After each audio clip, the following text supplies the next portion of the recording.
নিম্নচাপের জেরে রাত থেকে দক্ষিণ চব্বিশ পরগনা জুড়ে টানা ভারী বৃষ্টি। উপকূল এলাকায় বৃষ্টির সঙ্গে রয়েছে দমকা হাওয়া। সরাসরি আপনাদের নিয়ে যাব আমাদের প্রতিনিধি গৌতম মণ্ডল রয়েছেন আমাদের সঙ্গে। গৌতম, এখন কি পরিস্থিতি আবহাওয়ার?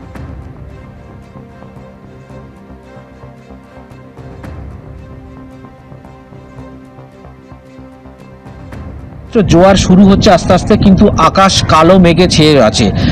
দক্ষিণ চব্বিশ পরগনা জেলা প্রশাসন এই যে পরিস্থিতির কথা মাথায় রেখে আজকের সমস্ত ছোট নৌকা এবং যে ভুটভুটি যেখানে থেকে যাত্রী পারাপার হয় বা ফেরি পরিষেবা সেটা কিন্তু বন্ধ রেখেছে। এর মধ্যে নামখানা বেনুবন যে লঞ্চ পরিষেবা গঙ্গাসাগরে যাওয়া সেটা বন্ধ রেখেছে, কিন্তু এই মুহূর্তে ভেসেল পরিষেবাটা চালু রাখা হয়েছে যাত্রী সাধারণের কথা মাথায় রেখে।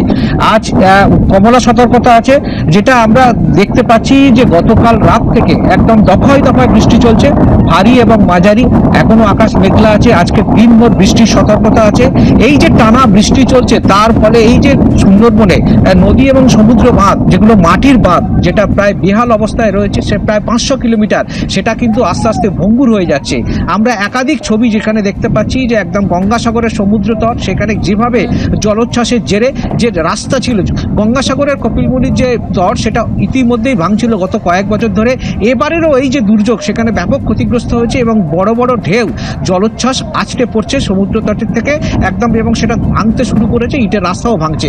এর পাশাপাশি একেবারে যদি দেখা যায় পাথর প্রতিমা, সেখানে দুর্বাচটিতে সেখানে গ্রামে জল ঢুকছে, এবং গঙ্গাসাগরের পাশে বেগুয়াখালী বলে একটি গ্রাম রয়েছে, মহিষমারি বলে গ্রাম রয়েছে। এই দুটো গ্রাম, সেখানে 100 মিটার মাটির বাঁধ ধস নেমেছে এবং নোনা জল ঢুকছে।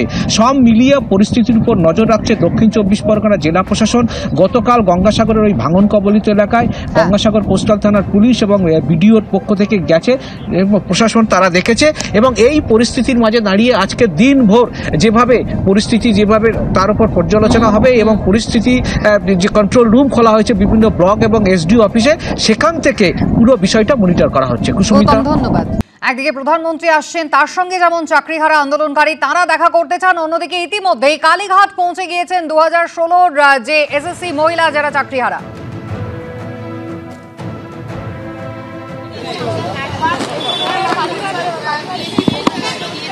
আবার আমাদের ওই জায়গায় ফিরে নিয়ে যাওয়া মানে সেই সীতার দুবার হচ্ছে অগ্নি পরীক্ষা, তো সেই বারবার অগ্নি পরীক্ষা তো হতে পারে না। তো সেই জায়গা থেকে ওনার সাথে কিভাবে এই জায়গাটাকে আমরা কিভাবে সলভ করতে পারি, সেটাই তো এবার আমরা যাই কাজটা করতে, কারণ উনি তো বেরিয়ে যাবেন। কিভাবে সম্ভব হবে? নিশ্চয়ই তো ওনার কোনো আধিকারিক থাকবেন, কোনো অফিসার থাকবেন, তো তাদের সাথে সেইভাবে কন্ট্যাক্ট করে কিভাবে ওনার সাথে সাক্ষাৎ করতে পারবো। শুধু আমরা এই কজনই যে কোনো মিছিল নয়, কোনো আলাদা কোনো মোটিভেশন নয়, সেখান থেকে ওনার অফিসিয়ালরা যে পথ দেখাবে আমরা সেই পথে হাঁটবো, যে কিভাবে ওনার সাথে দেখা করতে পারি। আপনার পুরো নাম? সঙ্গীতা সাহা। চাকরিহারা শিক্ষক শিক্ষিকা এবং শিক্ষাকর্মীদের 5 জন মহিলা প্রতিনিধি, অর্থাৎ যারা শিক্ষিকা, তারা ইতিমধ্যেই কালীঘাটে এসে পৌঁছেছেন। এবং কালীঘাটে আসার পর পুলিশ কর্মীরা এই মুহূর্তে তাদের সঙ্গে কথা বলছে। তাদের যেটা দাবি যে আগামীকাল বিজ্ঞপ্তি জারি হবে পরীক্ষার, কিন্তু তার আগে তারা একবার শেষবারের জন্য মুখ্যমন্ত্রীর সঙ্গে দেখা করতে চান, এবং দেখা করে তাদের যে আবেদন, সেই আবেদনের কথা জানাতে চান যে তারা পরীক্ষায় বসতে চাইছেন না। কারণ যে সময় তারা পরীক্ষায় বসেছিলেন, পরীক্ষায় দিয়েছিলেন, তখনকার যা পরিস্থিতি ছিল, এখনকার পরিস্থিতি কিন্তু অনেকটাই ভিন্ন।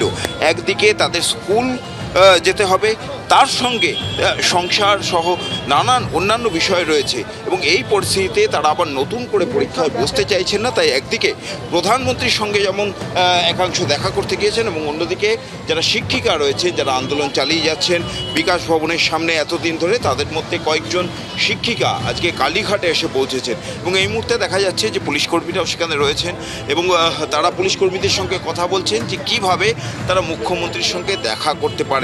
তারা আগে থেকে কোনো অনুমতি পাননি, তারা একেবারে সরাসরি কালীঘাটে চলে এসেছেন মুখ্যমন্ত্রীর বাড়ির সামনে। তারা মুখ্যমন্ত্রীর বাড়ির গলির সামনে যখন গাড়ি থামাতে গিয়েছিলেন, পুলিশ কর্মীরা আসেন, এসে তাদের গাড়ি একটু দূরে সরিয়ে নিয়ে যেতে পারলেন। এবং এই মুহূর্তেই দেখা যাচ্ছে যে পুলিশ কর্মীরা রয়েছেন, যারা মুখ্যমন্ত্রীর বাড়ির সামনে নিরাপত্তার দায়িত্বে থাকেন, তারা প্রত্যেকেই এই শিক্ষিকাদের সঙ্গে কথা বলছেন। এবং এই যে শিক্ষিকা, তাদের যেটা বক্তব্য যে তারা পরীক্ষা দিতে চাইছেন না। মুখ্যমন্ত্রীর আগের দিন যেটা ঘোষণা করেছেন যে তারা পরীক্ষার যে বিজ্ঞপ্তি সেটা জারি করবেন, এবং সেই পরীক্ষার বিজ্ঞপ্তি দেওয়ার পর তাদেরকে পরীক্ষায় বসার জন্য অনুরোধ করেছেন মুখ্যমন্ত্রী, কিন্তু তারাও তাদের সেই অনুরোধ নিয়ে আজকে কালীঘাটে এসছেন যে মুখ্যমন্ত্রীর সঙ্গে একবার শেষবার দেখা করে তারা বলতে চাইছেন যে পরীক্ষা ছাড়া, পরীক্ষায় বসা ছাড়া আর অন্য কোন উপায় আছে যে উপায় তারা তাদের চাকরি ফেরত পেতে পারেন।